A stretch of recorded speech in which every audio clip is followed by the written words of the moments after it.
Some women who have a regular practice at Bikram Yoga, they may feel nervous if they don't know they're pregnant right away and they're still doing the regular Bikram's Beginning series. You don't have to be nervous about that because technically you do not need to start the pregnancy series right away in your pregnancy.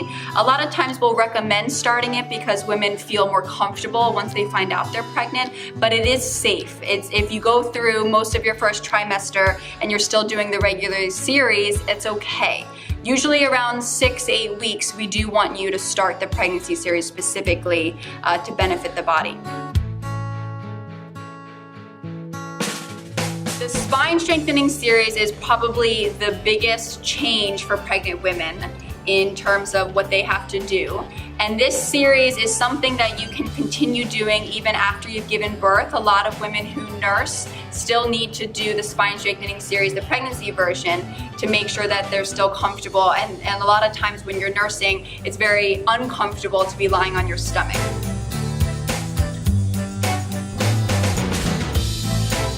Cobra pose. Instead of turning around lying on your stomach, also you want to skip the sit-ups while pregnant. So instead of turning around, you'll go to your back and you'll do a posture called long fish. So you're going to squeeze the legs together, legs stay flat against the floor, point your toes.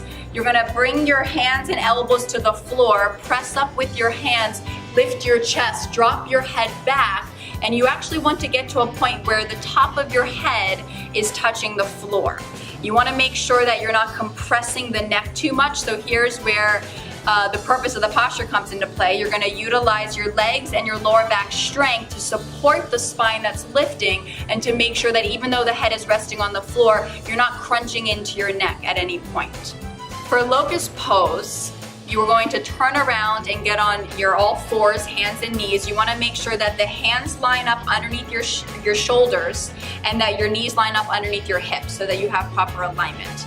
And for this posture, in the first set, while they're lifting the right leg, you're also going to lift your right leg. You're going to look straight ahead in the front mirrors, lift the right leg up in proper alignment, not letting the knee turn out, so keep your knee facing the floor, and you're going to hold it for the same duration that the class is holding it.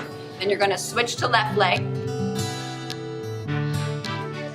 While the rest of class is doing both legs, for the first set, you're going to lift your right leg up again. For the second set, you'll alternate and do left, right, left. So you lift the left leg first, then the right, and then while they're doing both legs in second set, you lift your left leg again. So even though the rest of class is doing right, left together, you're going to do left, right, left for the second set.